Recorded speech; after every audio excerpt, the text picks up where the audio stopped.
ሰላም የተወደዳችሁ የቦርከና ሚዲያ ቤተሰቦቻችን፣ በዛሬው የነጻ አስተያየት ዝግጅታችን ሁለት ርዕሰ ጉዳዮችን ይዘን ወደ እናንተ ቀርበናል። የመጀመሪያው በአቶ ጥሩነህ ግርማ የተጻፈው በመረጥኩት ሞታለሁ እኛም ፈቅደናል የሚለው ሲሆን፣ ሁለተኛው ደግሞ ሊነጋ ሲል ይጨልማል የሚለው አጠቃላይ እውነትና አሁናዊ አንድምታው የሚለው በጠገናው ጎሹ የተጻፈው አስተያየት ነው። የተወደዳችሁና የተከበራችሁ የቦርከና ሚዲያ ቤተሰቦቻችን፣ እንደ ሁልጊዜው ሁሉ እዚህ ላይ ልንገልጽላችሁ የምንፈልገው ነገር በነጻ አስተያየት መድረክ ወደ እናንተ የሚደርሱ ዝግጅቶች የጸሐፊውን እንጂ የቦርከናን አቋም እንደማያንጸባርቁ ለመግለጽ እንወዳለን። የመጀመሪያው የነጻ አስተያየት ዝግጅት የሆነው በጥሩነህ ግርማ የተዘጋጀው በመረጥኩት ሞታለሁ እኛም ፈቅደናል የሚለውን እንደሚከተለው እናቀርባለን። አብራችሁን ቆዩ። ጥሩነህ ግርማ ገዳዩን እመርጣለሁ እኛም ፈቅደናል። የኦሮሞማው መንግስት መመታቱን ሲያምን ገዳዩን እየመረጠ ነው። ይህን መንግስት እያራወጠ ያለው ፋኖ ቢሆንም ሊቀበለው ባለመቻሉ በጦርነት ውስጥ የሌሉትን አጠቁኝናል። ለምን ሶስተኛ ወገን ለአሸናፊነት ተመረጠ? እየለቃቀምናቸው ነው። ትንሾች በቤተ ክርስቲያኑ በየዋሻው ተደብቀው ነው ያሉት። በቅርቡ እንጨርሳቸዋለን ካሉ 2 ዓመታት አልፈዋል። ምንም እንኳ ውሸት የሥርዓቱ መገለጫ ቢሆንም እየመነጠሩት ያለው ፋኖ በሕይወት ከመኖር አልፎ የአብይን የግል ወታደር በየሰፈረበት እየገባ ሲገድለው ሲያቆስለውና በግፍ ሲማርከው ለራሱና ለጋሻ ጃግሬዎቹ እንግዳ ባይሆንም የእምነት ቃል መስጠቱ በዓለም አቀፉ ህብረተሰብ የሚያስከትለውን ዕውቅና ሊቀበለው አይፈልግም። የሞት ሞት አድርጎ ይወስደዋል። የፋኖን የበላይነት በትክክል የሚያውቀው ቢሆንም ሌሎች እንዲያውቁበት ከቶ ፍላጎት የለውም። ስለሚዋሽ አይደለም፣ ውሸት የመንግሥት ፖሊሲው ነውና። ይልቁንም በፋኖ መገረፉን ሌሎች ስለሚያውቁ ለሀገሪቱ አማራጭ ኃይል እንዳለ ስለሚገነዘቡና ዕውቅና ከሰጡም ዕድሜው እንደሚያጠር ስለሚገነዘበው ነው። የአብይ ውሸት ባህሪ ነው። ግብዝና ግን ግመል ሰርቋ ጎንብሶ መሄድ እንደማለት ነው። የጦር ሽማምንቱም የሆኑ የሲቪል ካዳሚዎቹ በውሸት ትርክቱ ላይ እርስ በርሳቸው ቢጋጩም መሠረታዊ የውሸት መመሪያቸውን ከላይ እንደወረደ ያነበንቡታል።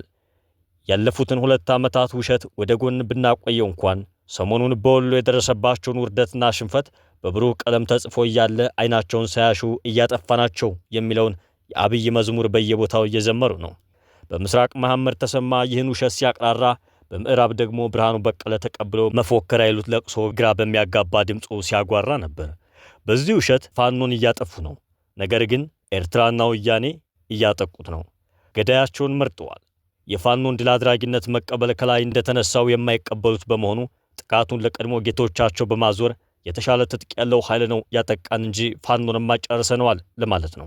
ባለፈው አንድ መገናኛ ሬዲዮ ሲወሰድባቸው የአብይ ጠንቋይና መተተኛ ዳንኤል ክብረት መገናኛው በጦርነቱ ጊዜ በወያኔ የተወሰደ ነው ብሎ ነበር። ሰዎቹን የሚያሳስባቸው መማረካቸው፣ መገደላቸው፣ መቁሰላቸው ሳይሆን ማራኪያቸው፣ ገዳያቸውና አቁሳያቸው ማን ከመሆኑ ላይ ነው። ለመማረክ ማራኪ ይመርጣሉ፣ ለመሞት ገዳያቸውን ይመርጣሉ። የጠሉት ይወርሳል፣ የፈሩት ይደርሳል ሆነና ፋኖ በገረፋቸው ቁጥር ይቃጠላሉ፣ ይተክናሉ። አንዳንዶች እንደሚያስቡት ወያኔና ሻቢያን አጠቁን የሚለው ሰበብ ፈልጎ ሊመታቸው ስላሰበ ነው ይላሉ። ይህ ሊሆን የማይችል ነው። አብይ ያስካካል እንጂ የገባበት ጦርነት ውሃ እያሰኘው ከነዚህ ኃይሎች ጋር ጦርነት አይመዝም።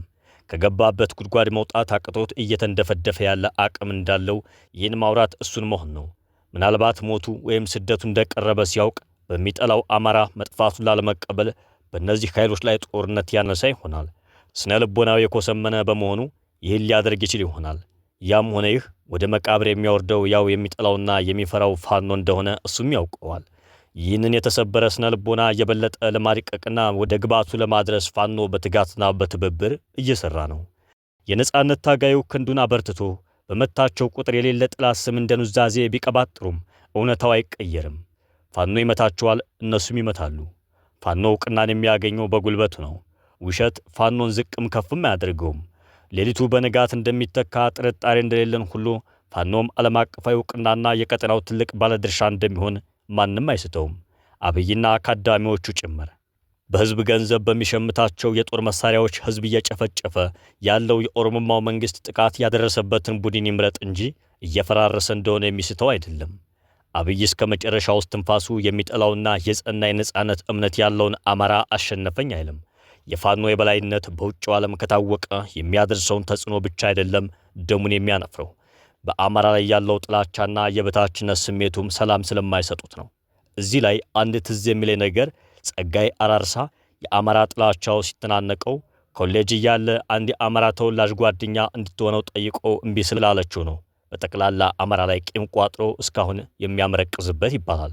ይህ እውነት ይሁን እንዲሁ ወሬ ማረጋገጫ የለኝም።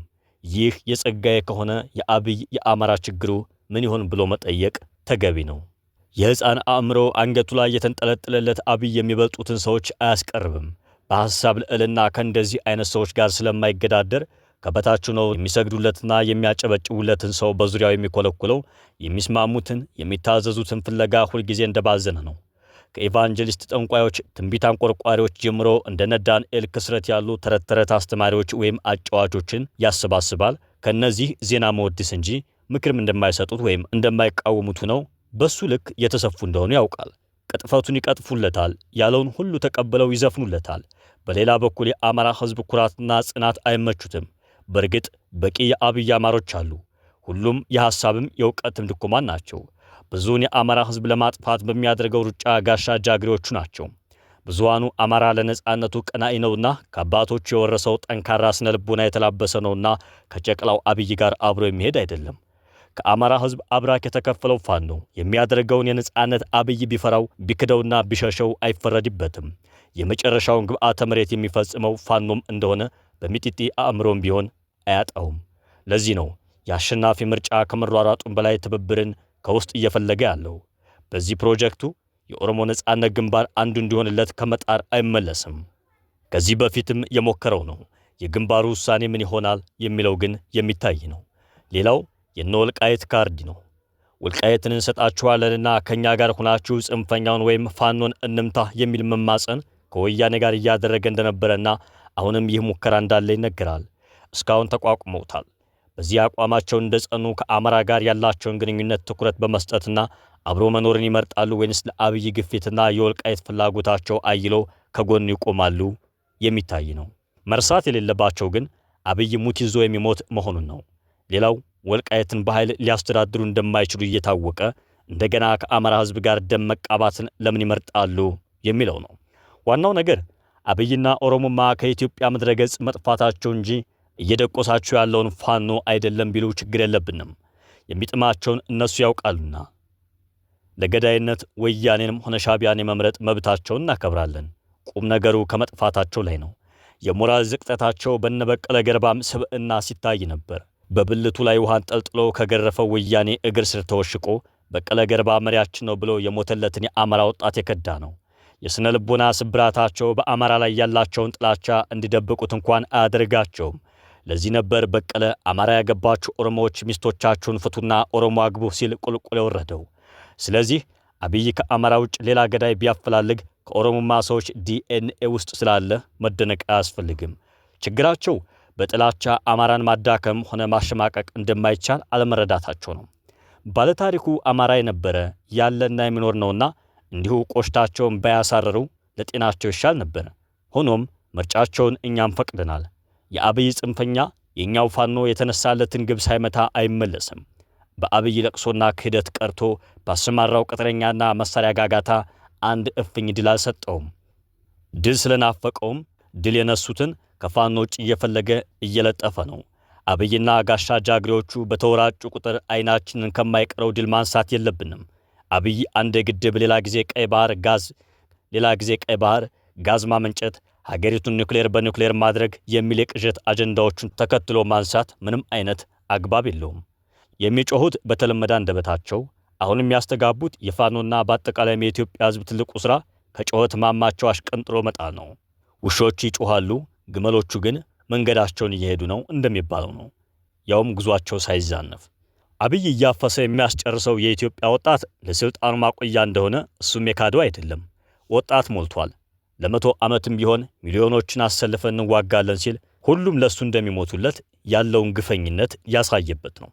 በአንድ ወቅት ብዙ ሥራ አጣለንና የመዋጋት ችግር የለብንም ያለ የሀገር መሪ ነኝ የሚል ክፉ ሰው ነው።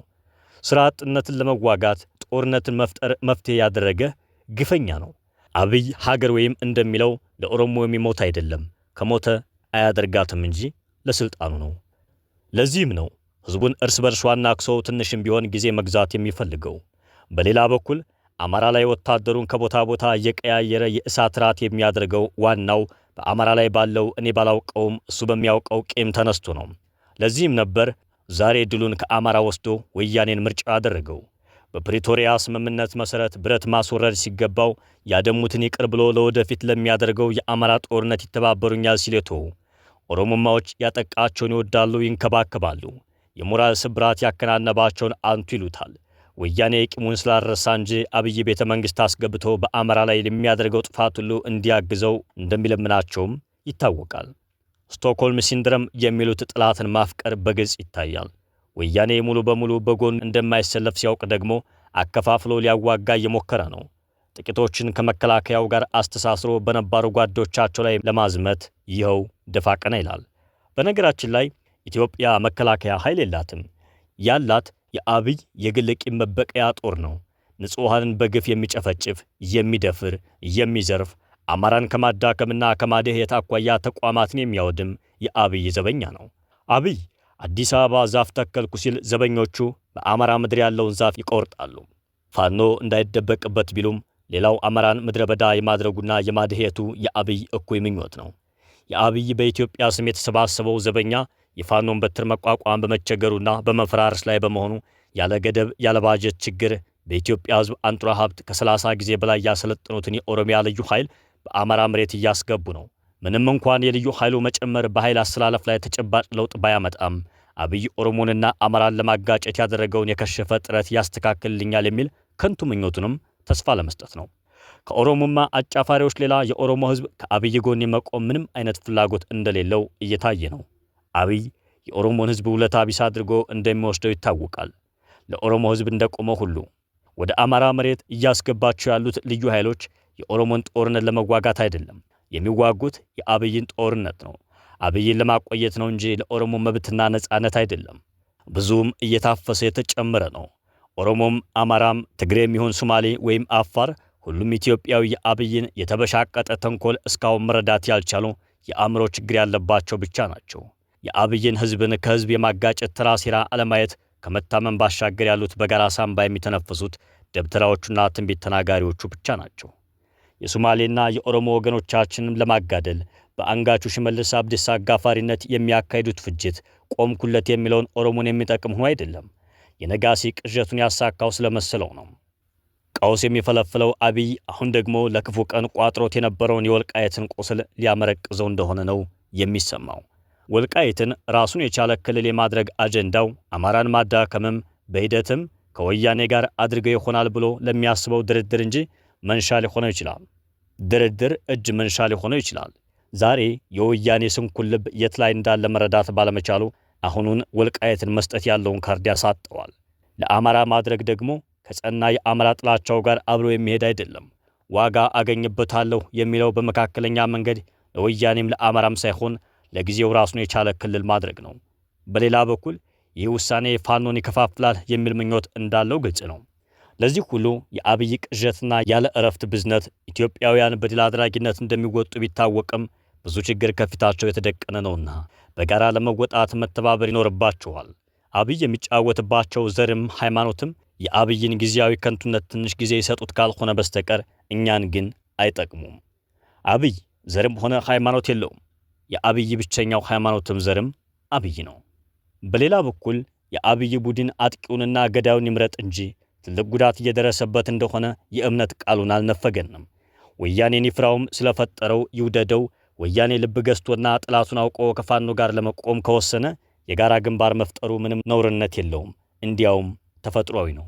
በእርግጥ ወያኔ ከ50 ዓመታት በላይ አንግቦት የዘለቀውን የአማራ ጥላቻ ወደ ጎን ትቶ ሰው ለመሆን የሚያስችለው ባህሪ አሁን ተላብሷልን የሚለውን ጥያቄ ማንሳት አግባብነት ያለው ቢሆንም መልሱን ለራሳቸው ትተን አብይን ለመውጋት ግንባር መፍጠር ግን በመተክል ደረጃ ትክክል ነው። ያም ሆኖ የወልቃየትን ጉዳይ አሁንም እያናፈሰ በጋራ መዋጋት ከቶ አይታሰብም። የወልቃየትን ታሪካዊ ዳራ ወያኔም አብይም የሚያውቁት ቢሆንም አብይ የዕድሜ ማራዘሚያ አጀንዳው ሲያደርግ ወያኔም በተመሳሳይ መልኩ የትግራይን ሕዝብ የሚያማልልበትና ካስጨረሰው ወጣት አኳያ ከተጠያቂነት የሚሸሽበት ዲስኩር ነው። የሚታይ እንጂ የማይበላ ፍሬ ነው። ስለዚህ ወያኔ የትግራይን ሕዝብ ከማሞኘት ተቆጥቦ እውነተኛ ጥላቱን አብይን ለመውጋት ከፋኖ ጋር ቢጣመር ይበጀዋል። አብይ በኤርትራ ላይ የሚያደርገው ድንፋታ ኤርትራውያንን ማሳሰቡ የማይቀር ነው። በተለይ አብይን ተለዋዋጭ ባህሪ ወይም ፊክል ኔቸር ለሚገነዘብ ማንም ሰው ሰላም አይሰጥም። ከላይ እንደተጠቀሰው አብይ የገዳዩ ምርጫውን እውን ለማድረግ ካልሆነ በቀር ጦርነት ይሞክራል አለንም። ቢሆንም አብይ ነውና በፋኖ እየደቀቀ ሲሄድ መሞት ወይም መሸነፍ ካልቀረ ልሞክረው ሊል ይችላል። ስለዚህ የአብይን እብሪት ተሸክሞ ከመኖር ለአንድና ለመጨረሻ ጊዜ የጦርነትን ስብከት ለመገላገል ኤርትራውያን ከፋኖ ጎን መቆም ትክክል ወይም ሎጂካል ነው። አብይ አቅርቦ የሚጠላው ብዙ ነው።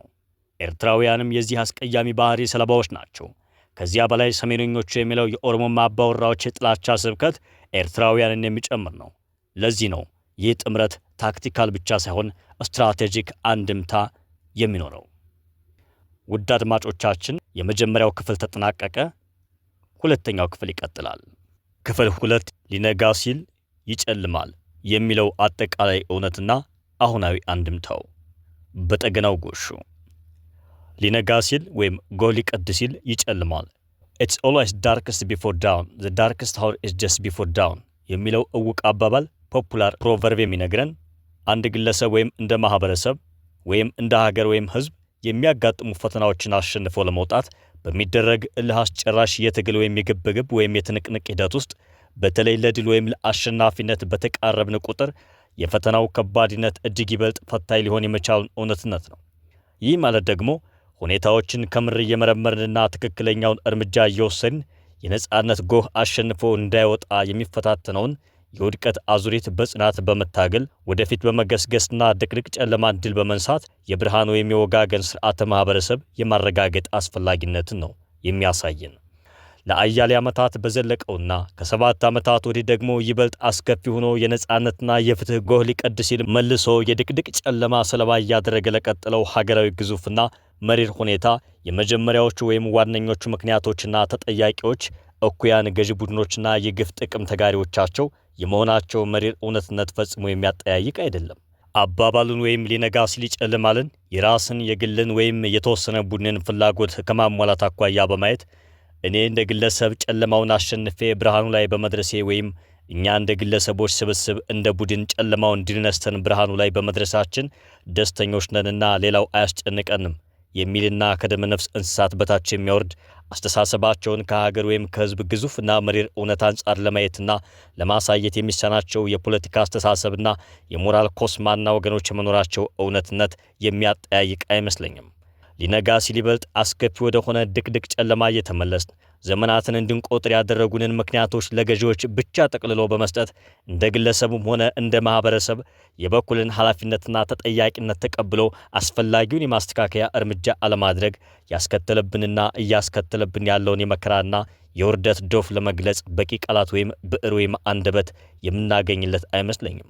በተለይ ደግሞ በዓለማዊም ሆነ በሃይማኖታዊ ዕውቀት ትምህርት ከእኔ ወይም ከእኛ ወዲያ ላሳር በሚል የሚመጻደቀው የተማረው የህብረተሰብ ክፍል የመከራና የውርደት ዶፍ ሲያወርድ የመጣውና እያወረደ ያለው ስርዓት ተወግዶ በዲሞክራሲያዊ ሽግግር ስርዓት ይተካ ዘንድ ራሱንና እየኖረበት ያለውን መሪር እውነት ከምር መመርመርና አስፈላጊውን እርምት ነገ ሳይሆን ዛሬውኑ ማድረግ ይኖርበታል። ለዚህ ደግሞ ለዘመናት ከንግግር ወይም ከዲስኩር ወይም ከንድፈ ሐሳብ ትንታኔ ማድመቂያነት አልፎ ተግባራዊ ኃይል መሆን ያልቻለውን የሊነጋ ሲል ይጨልማል ወይም መከራ ሲበዛ ለበጎ ነው አባባል ከግልብ ስሜትነት ወይም ከከንቱ ልማድነት አውጥቶ በመሬት ላይ ካለው ግዙፍና መሪር አንጻር መመርመር ይኖርበታል። ለምን ቢባል የብርሃን ወጋገን ጨለማን አሸንፎ እንዲወጣ ለማድረግ ይቻል ዘንድ ግንባር ቀደም የማንቃት ወይም የማሳወቅ የመደራጀትና የማደራጀት የነገን ትውልዳዊ ዕጣ ፈንታ የማሳየት የአድረባይነት ደዌን የመጸየፍ አጠቃላይ እውነትነት ያላቸው ጽንሰ ሐሳቦችና አባባሎች ከተጨባጭ ሁኔታ ጋር አያይዞ የመተንተን ወዘተ ኃላፊነትና ግዴታ አለበትና ነው። እንደዚህ ሆኖና አድርጎ መገኘት ነው እንደ ሰው ሙሉ ሰውነትን እንደ ዜጋ ሙሉ ዜግነትንና እንደ ባለመብት ያልተሸራረፈ የሰብአዊ መብትን አክብሮና አስከብሮ ለመኖር የሚያስችል ስርዓተ ፖለቲካና ስርዓተ አስተዳደር እውን ማስደረግና ማድረግ የሚቻለው። ያለበለዚያ ግን በምክንያትና ለምክንያት የሚነገረውን ወይም የሚጠቀሰውን ሊነጋ ሲል ጨልማልን ወደ ለየለት የተረተረት ፖለቲካ ጨዋታነትና ድርጊት አልባይ ሃይማኖታዊ እምነት ጥቅስነት እየተለወጠ ይመጣና በእጅጉ እንቸገራለን። ከገዛ ራሳችን ዘመን ጠገብና እጅግ አስከፊ የቀውስ አዙሪት የመነጨውንና የተንሰራፋውን የጎሳ ደምና አጥንት ስሌት ፖለቲካ ቁማርተኛ ገዥ ቡድኖች አገዛዝ በነጻነትና በፍትህ የአርበኝነት ውሎ ለመጋፈጥና ጨለማውን እኛነት ወደ ብሔራዊ እኛነት ለመለወጥ ወይም ለማሸጋገር ይቻለን ዘንድ ሊነጋ ሲል ይጨልማል የሚለውን ጨምሮ በአጠቃላይ እውነትነት ያላቸውን አባባሎች ከኛው ግዙፍና መሪር እውነታ ወይም ኮንቴክስት አንጻር ተንትነን በመረዳት ለጋራ ትግል በሚያመች ይዘትና ቁመና ተግባራዊ ካላደረግን በስተቀር ለዘመናት ከመጣንበት የሥርዓት ለውጥ የጎህ ወይም የብርሃን ፈርጦችን ወይም ትግሎችን የእኩያን ገዢዎች የጨለማ ወይም የመከራ ሰለባዎች የማድረጋችንና ይበልጥ አስከፊ የሆነ የባርነት ሰለባዎች ሆነን የመቀጠላችን ዕጣ ፈንታ ፈጽሞ አያጠያይቅም። በማንኛውም የትጥቅ ትግል ውስጥ ሊያጋጥም የሚችል ስህተት ወይም ድክመት እንዳለ ሆኖ እጅግ አሰቃቂ ወይም አስከፊ ከሆነ የፖለቲካ ዙሪትና የህይወት ምስቅልቅል ጉስቁልና ሰብረን መውጣት ካለብን በጠንካራ የመነሻ ምክንያታዊነት፣ በዲሲፕሊን ጥንካሬ፣ በራዕይና በዓላማ ግልጽነት፣ በወታደራዊ እሳቤና ስልት ወዘተ በእጅጉ አበረታች ሆኖ በመካሄድ ላይ ያለው የአማራ ፋኖና ነጻነትና ፍትህ ፈላጊ የትግሉ ተጋሪ ወገኖች ተጋድሎ በሂሳዊና ሁለንተናዊ ድጋፍና ተሳትፎ መታገዝ ይኖርበታል። በእውነት ስለ እውነት ከተነጋገርን ከዘመናት ደጋግሞ የመውደቅ ወይም ሊነጋ ሲል በድቅድቅ ጨለማ ተደናብሮ የመውደቅ ክፉ የፖለቲካ ታሪክ አዙሪት ፍጻሜ ማግኘት ካለበትና የዲሞክራሲያዊት ሀገር ሽግግርና ምስረታ እውን መሆን ካለበት ፋኖን ጨምሮ የትኛውን በዲሞክራሲያዊ ስርዓትና በዲሞክራሲያዊት የጋራ ሀገር ምስረታ አምናለሁ የሚል ግለሰብ፣ የፖለቲካ ድርጅት፣ የሙያ ማህበር፣ የሃይማኖት መሪ ወይም ሰባኪ አማኝ ሁሉ የየድርሻውን መወጣት አለበት። ለዚህ ደግሞ ለዘመናት የመጣንበትን ተግባርና ጽናት አልባ የሊነጋ ሲል ይጨልማል ትርክት፣ ዲስኩር፣ ስብከት፣ ዝማሬ፣ ቅኔ፣ ዘፈን፣ መነባነብ ወዘተ ከምር መፈተሽና ተገቢውን እርምት ማድረግን ግድ ይላል። ከረቂቅ አእምሮና ከብቁ አካል ጋር በአምሳሉ ፈጥሮናል ብለን የምናምነው ፈጣሪም ቢሆን የራሳችንን ነጻነት፣ ፍትህ፣ ሰላምና ፍቅር እውን የሚያደርግ ስርዓት ፈጣሪዎች ሆነንና አድርገን ካልተገኘን ሊከተል ከሚችለው የእኩያን ገዢዎች የመከራና ሰይፍ ሊታደገን ባይችል ፍቃዱ ስላልሆነ ነው በሚል እግዚኦ ብንል ፈጽሞ የሚሰማን አይመስለኝም። ለምን? በርቱ፣ እርዱኝ፣ እረዳችኋለሁ አለን እንጂ በድርጊት አልባ እግዚኦታችሁ እገኛለሁና አታስቡ አላለምና ነው። ለምን የነጻነት፣ የፍትህ፣ የእኩልነት፣ የመከባበር፣ የተጠያቂነት ወዘተ ጥያቄ ትጠይቁናላችሁ በሚል የሚያሳድዱንን የቁሞ ሰለባዎች የሚያደርጉንን የሚገድሉንና የሚያጋድሉንን የገዛ ራሳችንን እኩያን ገዢዎች በየጓዳችንና በየጉራንጉሩ ተወሽቀን እያየን ሌት ተቀን እግዚኦ አዲነን ማለት ፈጽሞ የእውነተኛ አማኝነት ማንነትና ምንነት ሊሆን አይችልም። እናም አስተዋይ ልብ ያለው ልብ ይበል። የተወደዳችሁ የቦርከና ሚዲያ ቤተሰቦቻችን የዕለቱ የነጻ አስተያየት ዝግጅታችን በዚህ መልኩ ተጠናቋል።